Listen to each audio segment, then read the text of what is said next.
Thank you so much.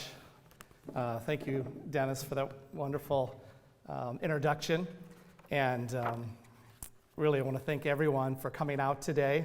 Not quite as sunny as this weekend. It was great to come to Chicago in February and Saturday and Sunday and enjoy 50-degree weather. It's wonderful. I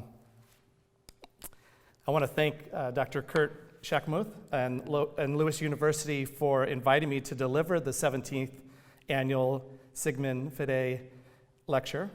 It is an honor and a privilege to have the opportunity to address to you this afternoon about Bishop Sheil and his vision for Lewis University.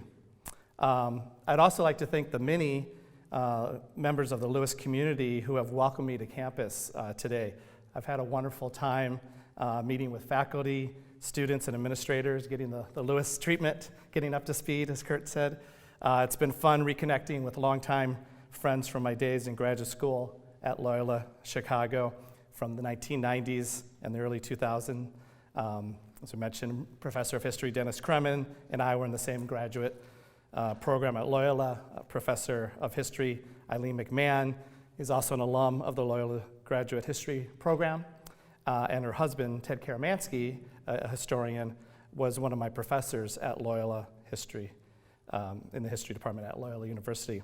And Director of Campus Ministry, Stephen Sladek, and I were in a group of Loyola graduate student friends, along with some other non-Loyola friends, a group of fellow 20-somethings, it seems like a long time ago, who met at different Chicago beer gardens each Thursday night between Memorial Day and Labor Day for many summers. It was very organized, pre-social media. We had a paper schedule, tell you which beer garden to go to.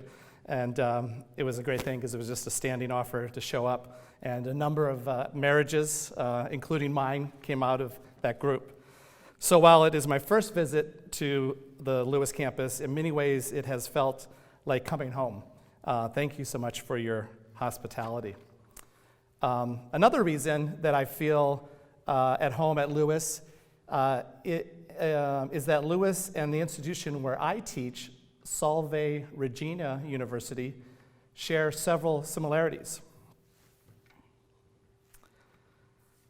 Location, however, is not one of them.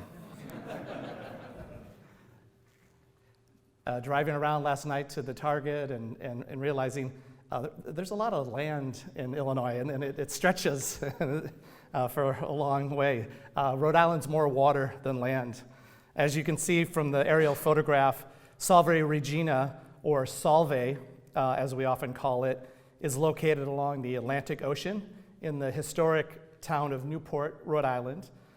Newport only has about 24,000 year-round residents, but receives approximately 3 million visitors annually, most of them in the summer. It is a tourist town. So we may have the ocean, but we certainly do not have our own airport like Lewis, which is really cool. And I saw the new, a relatively new American, well, old, but new for the campus, American Airlines plane, which was really cool today when Kurt was giving me a tour of campus. Yet, despite some obvious differences, Lewis and Salve do share several characteristics that I think is relevant to my talk today. One, they are both Catholic. Two, each was founded during the Great Depression. Lewis was founded in 1932. Salve was chartered by the state of Rhode Island in 1934. Their founders, the Sisters of Mercy, the largest religious order of Catholic women in the United States, wanted to begin a college in Rhode Island immediately, but during the Depression and World War II, they were unable to secure a campus location. It was not until after World War II when a wealthy New York family donated one of Newport's old mansions, or as we mentioned this morning at breakfast, the wealthy Gilded Age elite referred to them as cottages. I don't know if you have something with the 45 bedrooms, it's called the cottage. But I came to learn that any home that you don't live in year-round can be called a cottage, apparently. So they got this building in the spring of 1947, and by that fall, they brought in their first class. A lot of similarities, I think, of just kind of having faith in their mission, faith in God, and just going forward when it wasn't clear that they would have that future success. Another similarity is that Solvay awarded its first bachelor's degree, is my understanding, in 1951. Or I know that about Solvay. It's my understanding that Lewis awarded its first bachelor's degree in 1952. Also, both were founded as single-sex schools, Lewis for young men, with women first attending in 1949. Solvay Regina, on the other hand, was founded for young women. Males did not begin attending until the 1970s. Also a similarity, for decades, each university has required undergraduates to fulfill the requirements of a well-rounded general education curriculum rooted in the liberal arts. And both schools emphasize service to the world through professional training. Some of Solvay's most popular majors are nursing, criminal justice, and business administration. Does that sound familiar? I believe these are some of the most popular majors at Lewis as well. And finally, the last similarity I will mention, although I'm sure there are more, is that both institutions have an important history with the De La Salle Christian Brothers. The Lasallian Christian Brothers came to Lewis University in 1960 and ably continue to lead the university in many ways to this day. And this year, as Kurt reminded me, marks the 60th anniversary in 2020 of the Christian Brothers coming to Lewis in 1960. When Solvay went co-ed in the mid-1970s, the Sisters of Mercy invited the Christian Brothers, who operated high schools in Rhode Island, to join the faculty at Solvay Regina. So for about 4 decades, they served as a significant portion of the university's full-time faculty members. Today, unfortunately, no Christian Brothers remain at Solvay. The last brother, John Buckley, who chaired the history department for many years and hired me 15 years ago, retired in 2011 after many years of very good service. Brother John still travels widely and reads voraciously. A native of Brooklyn, he loves to go to the theater, and he lives in a Christian Brothers community located in Narragansett, Rhode Island. So not only do Lewis and Solvay share a Christian brother connection, but one brother, to whom I'd like to draw for just a few moments special attention, served in important leaderships at both institutions. Brother Eugene Lappin, FSC, was born in Brooklyn during the Great Depression. He entered the Christian Brothers in 1953. Brother Eugene earned a BA and MA degrees from the Catholic University of America and a Ph.D. from Harvard University, all in the discipline of Romance languages. My wife, her first language is French, and my French is a little would be saying you should follow in Brother Eugene's footsteps. Brother Eugene did missionary work in Ethiopia during the 1960s, teaching at a Christian Brothers high school there. And during the 1980s until 1991, I believe, he served as the vice president for academic affairs at Lewis University. And then in 1992, he moved to Rhode Island, where he became a professor of humanities at Solvay Regina and director of the university's newly created, at that time, Ph.D. program in the humanities. During my on-campus job interview at Solvay Regina in February 2005, during a snowstorm that had 10 inches of snow on the ground, the students were not even in school when I came to visit for my on-campus interview, I had the privilege of meeting Brother Eugene. Unfortunately, he died suddenly a few months later at the age of 69, too young, in May of 2005. Since I did not start working at Solvay until the fall of 2005, that was the one and only time I met Brother Eugene. He nevertheless made a lasting impression on me, and I mention Brother Eugene Lappin not only as a person linking Lewis and Solvay, but as one example of the multitude of faithful, talented, and selfless men and women of faith who have served Catholic education for generations and continue to serve in places like Romeoville, Illinois, Newport, Rhode Island, throughout the United States and around the world. Today I'll be speaking about Education, Practical and Sacred, Bishop Bernard J. Sheil's vision for Lewis University. I want to first tell you how I came to know about Bishop Sheil and why I find him and his Catholic youth organization, the CYO, fascinating. Next, I will discuss Sheil's role in the founding of Lewis University. I will then address how Bishop Sheil's understanding of Catholic social teaching within the context of the Great Depression shaped his view of education specifically and service to others more generally.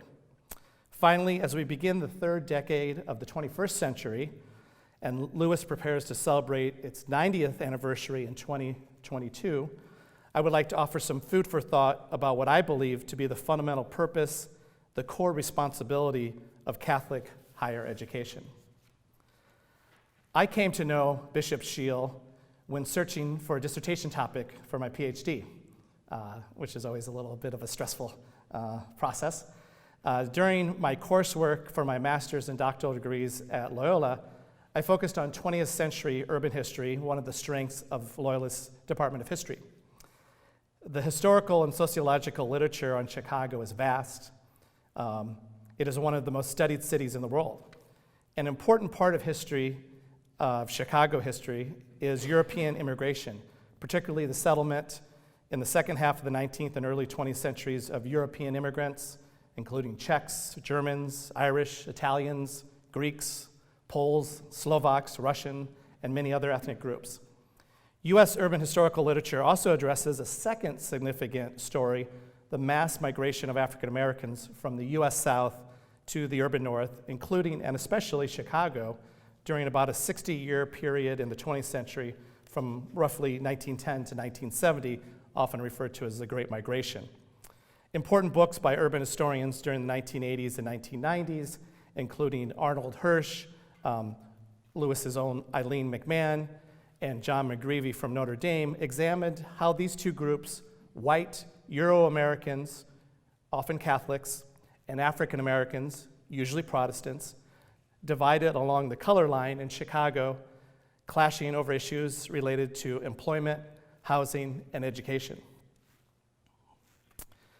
Bishop Sheil's Catholic youth organization, the CYO, fascinated me because it welcomed every young person living within the boundaries of the Archdiocese of Chicago, which in 1930 included Lockport and this area, Joliet, but they invited them to participate in its programming. Hundreds of thousands of boys and girls, blacks and whites, Catholics, Protestants, and Jews. During a period of Jim Crow de jure racial segregation in the South and de facto racial segregation in the North, the CYO was interracial and ecumenical from its inception in 1930, really anticipating the Civil Rights Movement and the Second Vatican Council by a generation. Like the Congress of Industrial Organizations, the CIO, the labor union, the CYO provided Chicagoans from different ethnic, racial, and religious backgrounds the opportunity to come together as equals through sports and other social and educational programming. Speaking in 1943, Bishop Sheil summed up the CYO philosophy. Quote, full recognition of his inalienable rights to life, liberty, and the pursuit of happiness is the legitimate expectation of every American child. That is his heritage, or her heritage, and it is his or hers regardless of the race, the creed, or the position in life of his parents. Children have therefore an inalienable right to play. It took me an awful long time, and I'm gonna put on my glasses to confirm. I thought Tim Guilfoyle was going to try to make it. Thought I might have seen him out there. This is my dissertation advisor. But he knows, and others, that it took me an awfully long time, but I finally revised my 2004 dissertation into a book manuscript. The University of Chicago Press, as mentioned by Dennis, published the book in 2016 with the title Crossing Parish Boundaries, Race, Sports, and Catholic Youth in Chicago, 1914 to 1954. I argue in the book that Bishop Sheil's CYO crossed parish boundaries, which, like neighborhood boundaries, were often divided along the color line between blacks and whites in Chicago and other American cities. Capitalizing on the immense popularity of boxing during the 1930s, it was one of the top 3 sports of the time, which also included baseball and horse racing during the 1930s. The CYO embraced the manly art, as it's sometimes called, as its high-profile sport. Here we see a 1936 article from the Chicago Tribune sports page reporting on the annual CYO boxing tournament taking place before 20,000 fans at the old Chicago Stadium. Thousands more listened to the bouts on the radio. Notice the promotional photo of Sheil surrounded by both black and white boxers. The bishop was quite specific and intentional in using this type of imagery and using sports and the associated pageantry around sports to present a multicultural, interracial, and cosmopolitan version of Catholicism. James Bernard Sheil Jr., which was his original name, first name was James, was born in Chicago on February 18th. So we just would have celebrated his birthday last week, 1886. The only child of second-generation Irish-American Catholics. Sometime between graduating from college and his ordination, the younger Sheil reversed the order of his first and middle name to Bernard James, or Bernard J. But family and friends knew him simply as Benny. Sheil grew up in a solidly middle-class family in St. Columkille's Parish on the city's near northwest side. In the second half of the 19th century, St. Columkille's grew to become one of Chicago's largest parishes, its members playing significant roles in the city's business, political, and church affairs. I think growing up in a financially secure family removed from Sheil many of the economic excuses for bigotry common among ethnic and racial groups competing for social and economic status in the modern industrial order. As part of a middle-class family tied to business and politics, his maternal grandfather was a Chicago alderman. Sheil learned at an early age the advantages of working cooperatively with a wide range of people. He demonstrated pride in his Irish heritage, but unlike so many of his contemporaries, did not adopt a worldview that pejoratively branded non-Irish as other. And just as a side, my mother, God rest her soul, was a wonderful person, but I always got the sense I always said she was a white Catholic Irish elitist. Everyone's equal, but the Irish were just a little bit better. And there was, a lot of that. But she grew up in a time when that competition was there among the different groups. Irish and German Americans dominated his neighborhood, but Sheil encountered a number of other ethnic groups, including Jews, and he also lived within a few blocks of several African American families. After graduation from 8th grade in 1899, Sheil entered St. Viator College, a Catholic boarding school for boys in Bourbonnais, Illinois, 60 miles south of Chicago. St. Viator's closed during the Great Depression, didn't survive that. The clerics of St. Viator, or the Viatorians, founded the traditional liberal arts school in 1865, right after the Civil War. The faculty influenced Sheil's thinking on social issues, urging him and his fellow students to work for a just society as articulated by Leo XIII in, at the time, the recent papal encyclical Rerum Novarum. In particular, the Viatorians stressed the rights of workers in an industrialized society. In addition to his studies, Sheil was an avid athlete, competing on multiple teams, but his best sport was baseball. In countless speeches, newspaper magazine articles, press releases, and his authorized biography by Roger Treat, Sheil recounted how he chose the priesthood over a promising career in professional baseball. His prowess on the pitcher's mound gained him the attention of professional clubs, including Charles Kaminsky's Chicago White Stockings. Sheil loved the excitement of baseball and the attention that it brought to him, but he felt called to the priesthood. And I think almost all, if not almost all, but of the players on his baseball team actually became priests. So it's a different time in terms of people's calling for the vocation of priesthood. Ordained in Chicago's Holy Name Cathedral in 1910, Sheil quickly climbed the rungs of the church hierarchical ladder. During World War I, he served as a chaplain at the Great Lakes Naval Training Station, about 35 miles north of Chicago, along the shores of Lake Michigan.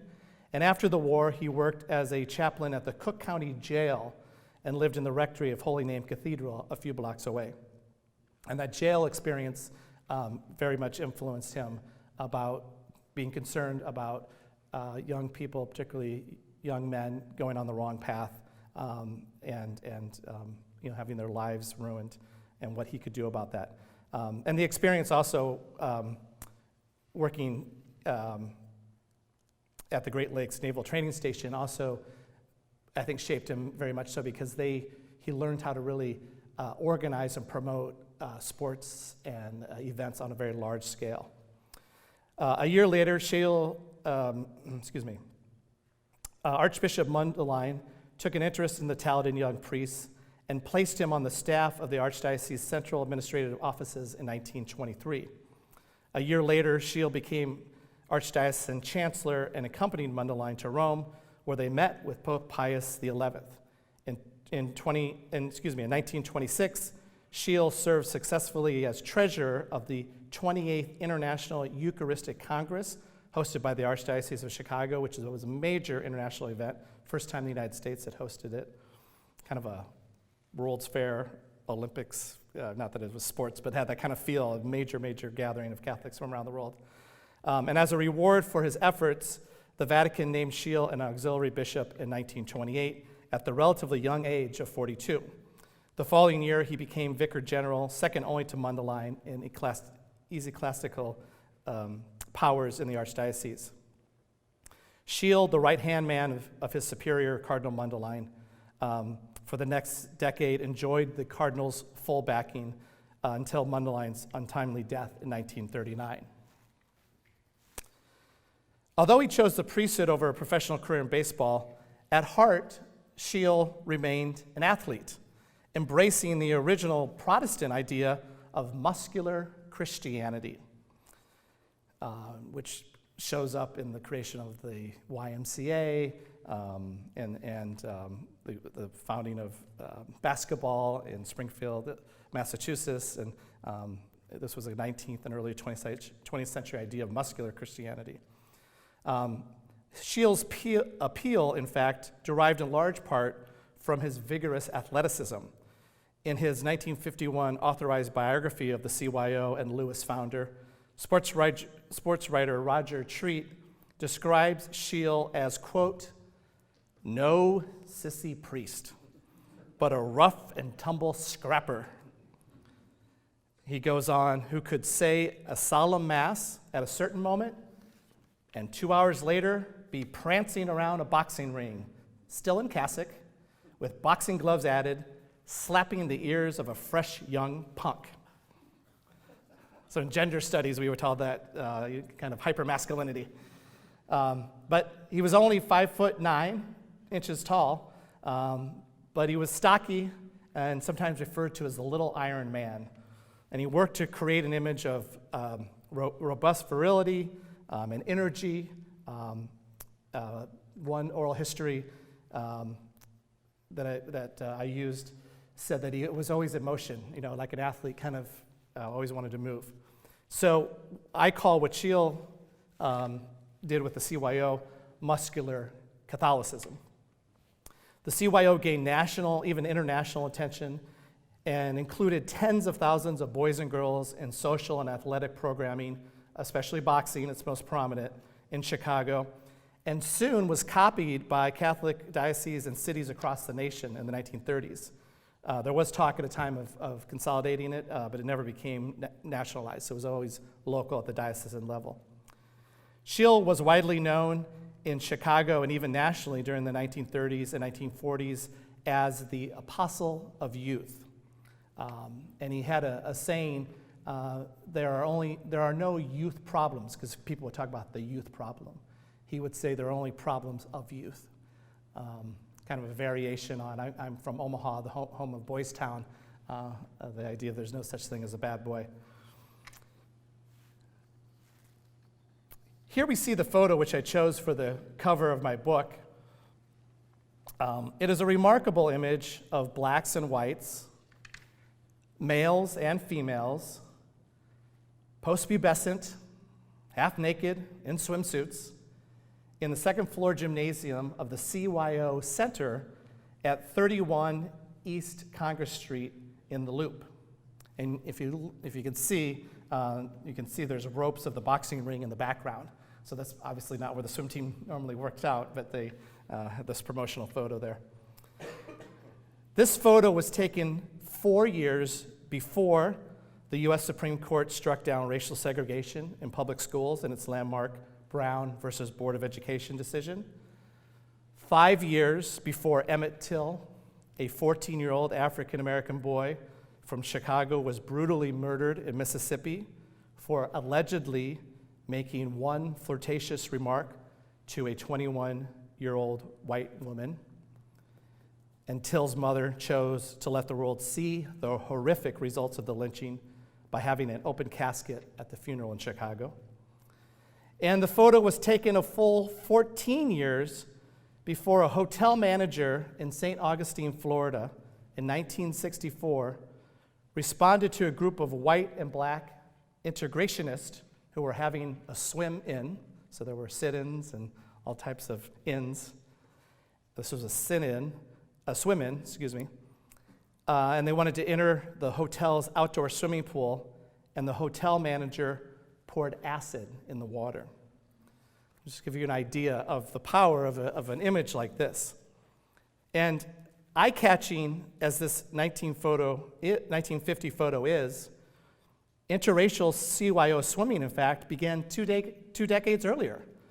During the 1930s, African Americans competed in the same water as whites at CYO swim meets in swimming pools, including on the 10th floor of Lewis Towers, named for Frank J. Lewis, one of the founders and supporters of Lewis University and its namesake, at Lewis Towers at Loyola University Water Tower campus on North Michigan Avenue in Chicago. That's in the 1930s. And black and white campers also swam together during the 1940s at the integrated CYO overnight camp in Libertyville near Mundelein, Illinois, about 30 miles northwest of Chicago.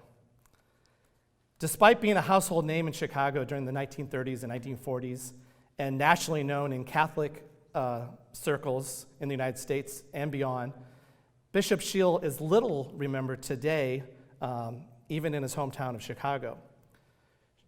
I argue that Chicago's CYO, which at its height during the 1930s and 1940s included hundreds of thousands of participants spread across 350 parishes within the Archdiocese, never recovered from Sheil's resignation in 1954 and the subsequent dismantling of the program by Mundelein's successor, Cardinal Samuel Stritch. Today, Maryville Academy operates an active but relatively small, when compared to Sheil's time, CYO program. Each year, approximately 3,000 young people from ages 8 to 19 participate in CYO events in the Chicago area.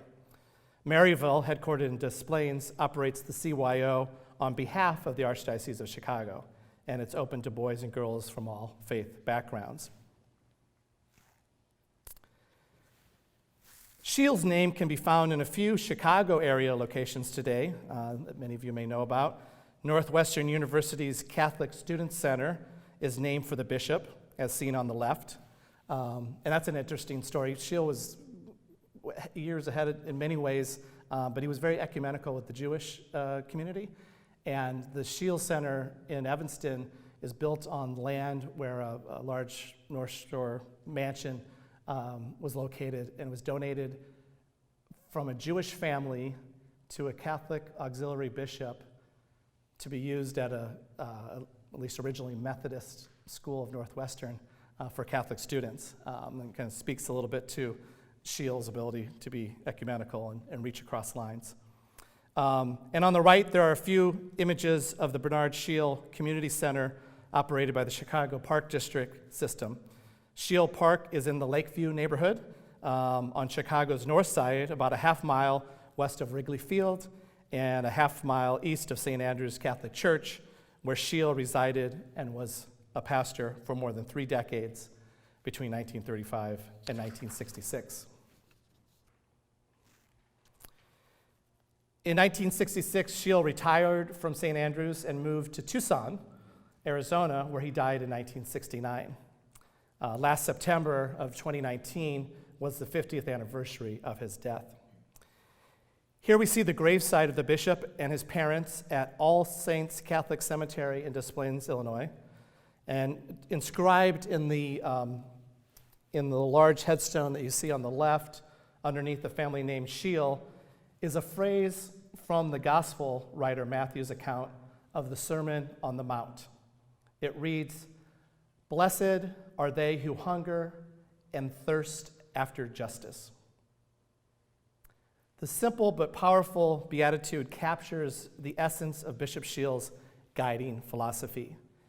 It shaped how he saw the world and compelled him to work for mercy and justice, prioritizing the needs of the poor and the marginalized.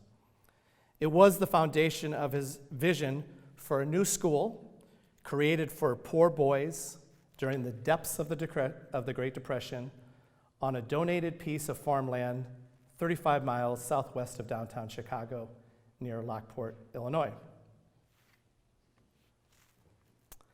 I have come to learn that, unlike Chicago, the memory of Bishop Sheil is alive and well on the campus of Lewis University, which makes my heart sing. Here we see Sheil Hall, and Kurt gave me a wonderful tour of campus today, and we only got a few little raindrops. Dating to 1931, it is the oldest building, my understanding, on campus. Named for the university's founder, it does keep the bishop's name front and center on this campus. Bishop Sheil's role in the founding of the Holy Name Technical School in 1932, the original name of Lewis, has been well chronicled by historians of Lewis University, including among others, Kurt Scheckmuth and Dennis Kremen. The following histories of Lewis and its campus are excellent resources if you're unaware of them. It's a little plug here. Lewis University by Kurt Scheckmuth and Carol Wasberg, I found to be a first-rate resource with wonderful photographs and a compelling narrative told through its introduction and very detailed captions documenting the history of the university's first 70 years. So 2002 was the 70th anniversary. It was published by Arcadia Press in 2002 as part of its campus history series, and it is, I'm sure, available at the university library and maybe the bookstore. I got my copy on Amazon.com, and you can buy yours too. I also would encourage those interested in the history of Lewis to check out Celebrating 75 Years, Lewis University, 1932 to 2007, by Carol Wasberg, Kurt Scheckmuth, Mary Ellen Davis, and Dennis Kremen. Published by Lewis University in 2007, it provides a narrative history of this school's history from its founding in the 30s to into the first decade of the 21st century. And finally, Lewis University History Set in Stone, published by the university in 2016, is a great resource for learning about the buildings and grounds of the Lewis campus.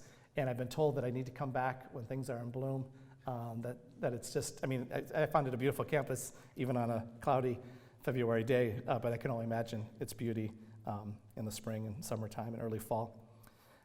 These last 2 books are available at the Lewis Library, and I especially encourage students to explore these works to learn more about the rich history of their own school, They can also go to the History Center, and which I learned about and saw today, and the archives at Lewis to learn more about Lewis University.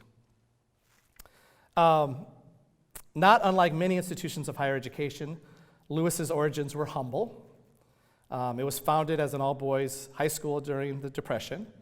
In 1932, the Archdiocese of Chicago, under the direction of Bishop Sheil, founded what would become Lewis University with the Holy Name Technical School. It took me a while to figure all this out. I think there's 7 names. Kurt and I were talking. I think you're set on Lewis University.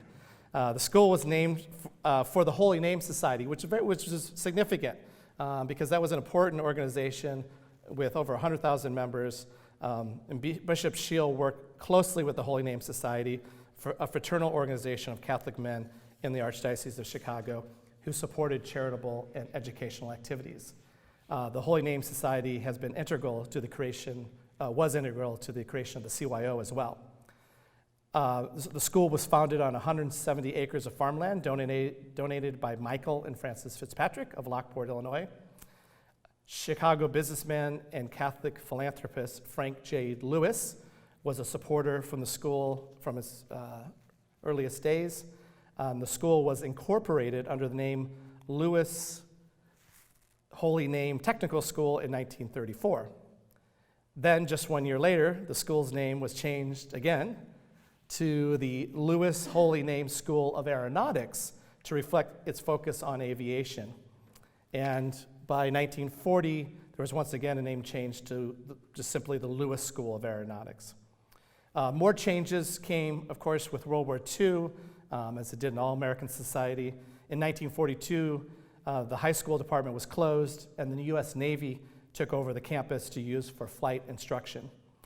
In the fall of 1944, classes began again, but the school was now a junior college with returning veterans making use of the GI Bill, and the school added a traditional liberal arts curriculum to its technical training, and women began attending in 1949. Once again, there was a name change, this time to Lewis College of Science and Technology. In 1952, it granted its first bachelor's degree. The Lasallian Christian Brothers Religious Order of Teachers, as I mentioned before, arrived in 1960 and took over administration of the school. The name changed again in 1962 now to simply Lewis College. We're getting closer. And in 1963, it was accredited by the North Central Associations of Colleges and Schools, a full-fledged university, college. Finally, in 1973, it took its 7th and final name as Lewis University. And it's my understanding that the current enrollment is around 6,400 students, offering 80 undergraduate majors and 37 graduate programs. So as I mentioned today when we were walking through campus, I think Bishop Sheil will be very proud and gratified by the progress made here at Lewis.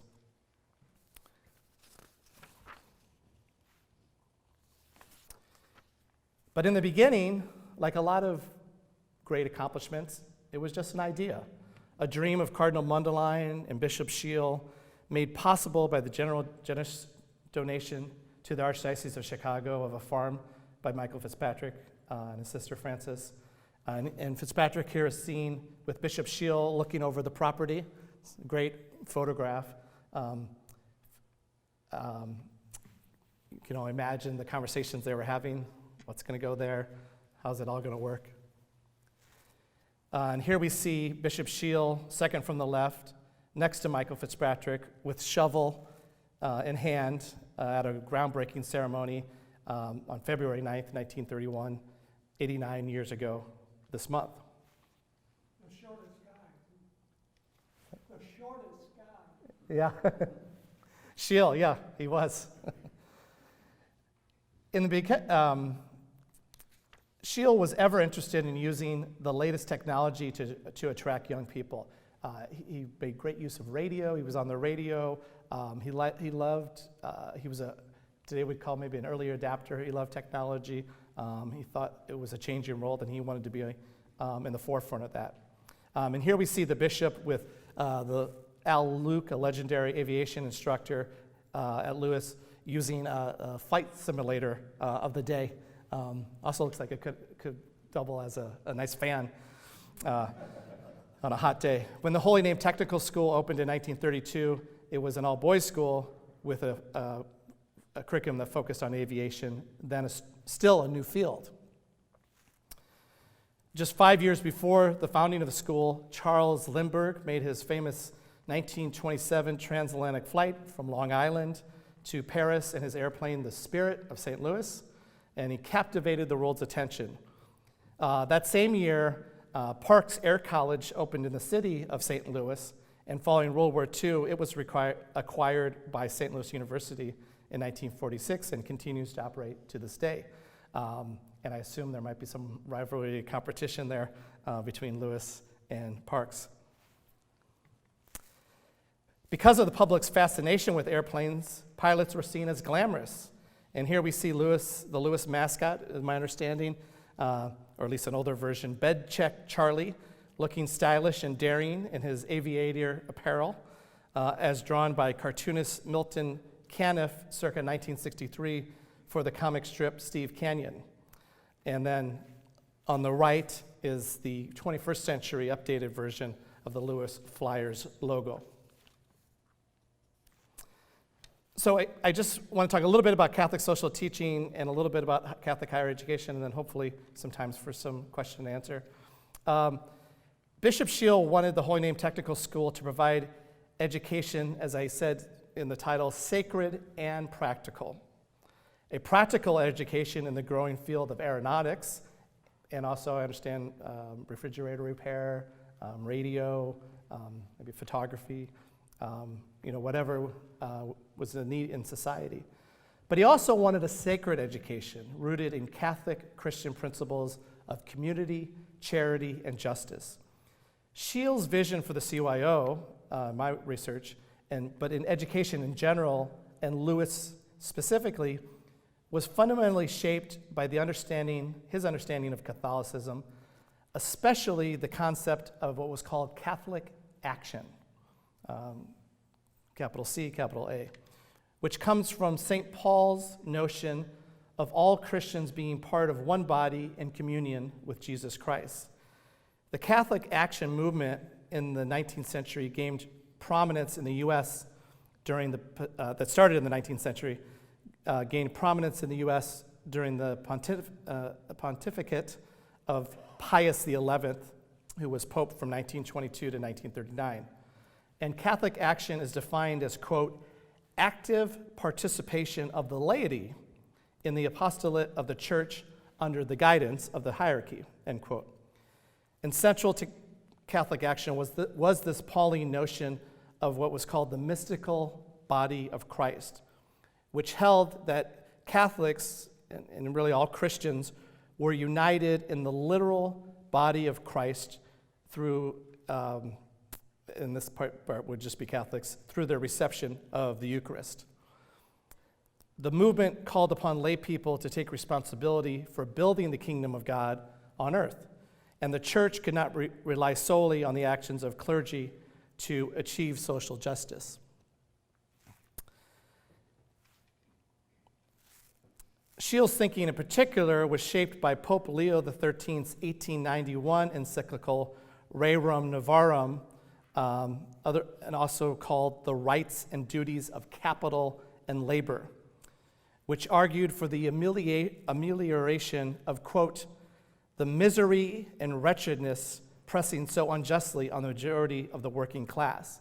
And we have to think back to the Gilded Age in the United States, to the Victorian era, where there was no minimum wage, there were no child labor laws, there was no Social Security, there was no workman's compensation, there was no income tax, which was very nice for those cottage owners in Newport. And so the encyclical Rerum Novarum and the church's teaching was saying there needs to be a middle ground between laissez-faire capitalism and totally state-controlled things like communism. In 1931, on the 40th anniversary of Rerum Novarum, Pius XI issued Quadragesimo Anno, an encyclical reasserting the importance of protecting basic human rights in industrialized society, including the rights of workers. And of course, now the world is in a Great Depression in 1931. Chicago's Catholic Church, under the leadership of Cardinal Mundelein, was a national leader in the area of Catholic action, with Bishop Sheil's work with the CYO, the Lewis School of Aeronautics, and numerous other projects being manifestations of the principles of Catholic action. But Sheil also made use of his close ties between, and the close ties in general between urban Catholicism in cities like Chicago and the Democratic Party in the 1930s. The early years of the CYO and Lewis coincided with the creation of Franklin Roosevelt's New Deal.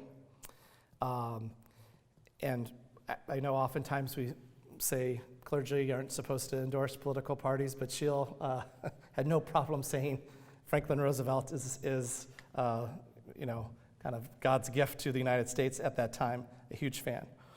Cardinal Mundelein counted the fellow native New Yorker as a friend and supported the president's national program and pluralistic ideology. Roosevelt also developed a friendship with Bishop Sheil, who capitalized on the president's support. FDR and Sheil met for the first time at a Boy Scouts meeting in New York City when Roosevelt was governor of New York. In 1933, they met a second time at the National Catholic Charities Dinner, also in New York. And Roosevelt told Sheil the federal government needed the assistance of private entities like the CYO to fight social problems. Mundelein and Sheil visited the White House on several occasions, and the president called on Mundelein in the Cardinal's Mansion in 1935 and 1937 in Chicago. The CYO utilized resources made available through the Works Progress Administration, the Civilian Conservation Corps, and the National Youth Administration, those alphabet soup of programs during the New Deal. In addition, the CYO collaborated with local government agencies, particularly the Chicago Park District. Sheil championed Franklin Roosevelt's presidency because he believed the New Deal was in the spirit of Catholic social teaching, representing a middle path, as I mentioned, between laissez-faire capitalism and godless communism. For an example, at a massive CYO rally held in 1937, attended by estimated 25,000 Catholic high school and college students at Loyola University's North Side campus in Rogers Park, James Roosevelt, you can see there on the bottom left, both the Roosevelts are also taller than Sheil, speaking on behalf of his father, President Franklin Roosevelt, praised the CYO for advancing American democracy during the 1930s. And remember, of course, the Roosevelts were not Roman Catholics, but they won the Catholic vote and very much felt as supporters of what Sheil and Mundelein and Catholic Action was doing. So they thought it was advancing American democracy during the 1930s amidst economic turmoil and threats of communism and fascism from abroad. The younger Roosevelt argued that the CYO embodied traditional Judeo-Christian principles which provided the foundation for a strong nation. Quote, "We cannot achieve a stable and productive society unless we willingly believe we are each our brother's keeper," he said. And I find this is really interesting. He said, quote, "A philosophy of individualism invented to justify greed is not a society's adequate substitute for the corporate action through which alone men of goodwill can work out the creed of God on earth." The Roosevelt administration counted on Catholics in northern cities for political support. Chicago's Cardinal Mundelein was a longtime admirer of the president, actively promoting the New Deal as a means to address the shortcomings of American capitalism during the Great Depression. Mundelein and Sheil believed that the New Deal represented an American version of the Roman Catholic Church's program for social justice as articulated in the encyclicals. And the young Roosevelt went on to say, quote, "To minds trained in Catholic doctrine, steeped in the encyclicals, those truths are nothing new. What is new is that today those truths are realized by all Americans as the working principles of practical Catholic action and government. A dramatic change for Catholics from the 19th century who felt unwelcome in the United States. Here, directly from the White House, they're endorsing Catholic social teaching. The CYO Creed, spoken by competitors before every CYO boxing tournament and other athletic competitions. I'm thinking of my kids' events where the only thing they do before the events are tell the parents to behave and not get involved in coaching and yelling at the refs. But at this time, at the CYO, they said this creed, and it articulates the values of Catholic social teaching and Americanism, which Bishop Sheil believed to be so important. The creed called on CYO athletes to love God and country, to love the poor and afflicted, to acquire physical and mental courage, to understand myself and my group, to strive for a better life for myself and my fellow men, to promote social justice by rigid application of the principles expressed in the encyclicals of Leo XIII and Pius XI. I'm still trying to wrap my head around teenage boys saying this before they're trying to knock each other out. To abstain from excesses of any kind, to emulate virtues of the victorious apostolate of Christ, and to be humble in victory and undaunted in defeat. 9 decades ago, when Lewis University was founded during the Great Depression, Bishop Sheil believed that the Catholic Church and American civil society needed young people who could make practical contributions to the well-being of society, be civically engaged in American democracy, and serve the mission of the Catholic Church, not only to save the souls of its members, but also to work for the kingdom of God on earth. And I just want to end by just pivoting to the value today of higher education, particularly Catholic higher education, both practical and sacred. Today in 2020, as Americans debate the necessity and the cost, the high cost of higher education, I believe it is vital to examine the importance of higher education's role in not only helping young people find a way to make a living, but also to think about how universities like Lewis University can help students discover what it means to lead a good life and work for the common good in society. Earning a paycheck and contributing to society through one's work is important, but education is also about developing the whole person. We were talking about this at lunch. What the Jesuits call cura personalis, translated from the Latin as meaning care for the entire person. And just for some food for thought, the following are some quotations from prominent individuals that might prime the prompt for a little bit of a conversation about the role of Catholic higher education in the 21st century. The first three support my contention that higher education in general, and especially Catholic higher education, should seek to help students to not only make a living, but also to develop a full and rewarding life.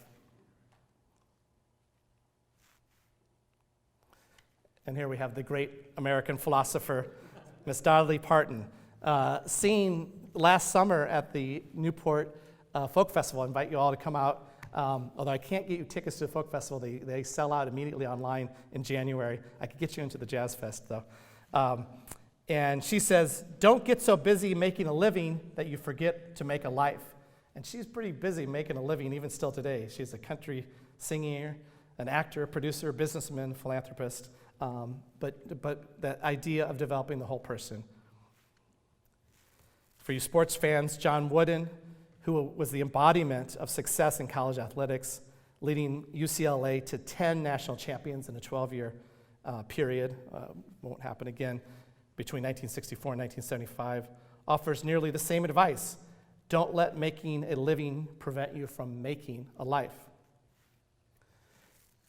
In a more recent and younger voice, Tara Westover, author of the 2018 New York Times bestselling Educated, a memoir, which was named, and she was also named one of Time Magazine's top 100 most influential people of 2019, argues that education is about formation, what we might say in Catholic education. She says education is not so much about making a living as making a person.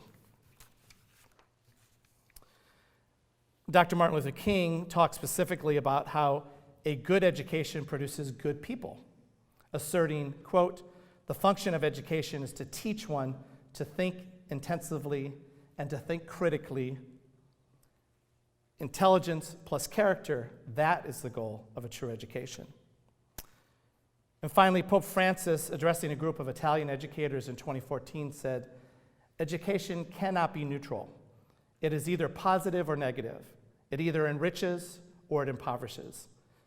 Either it enables a person to grow or it lessens and even corrupts him.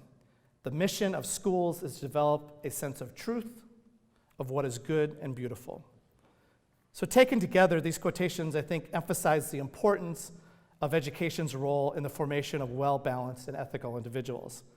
I believe that Catholic colleges and universities, like Lewis, possess a special advantage among institutions of higher learning because of their fully developed missions to educate students to not only do well, but to do good, and moreover, to develop their human potential through the grace of God and work in community with one another.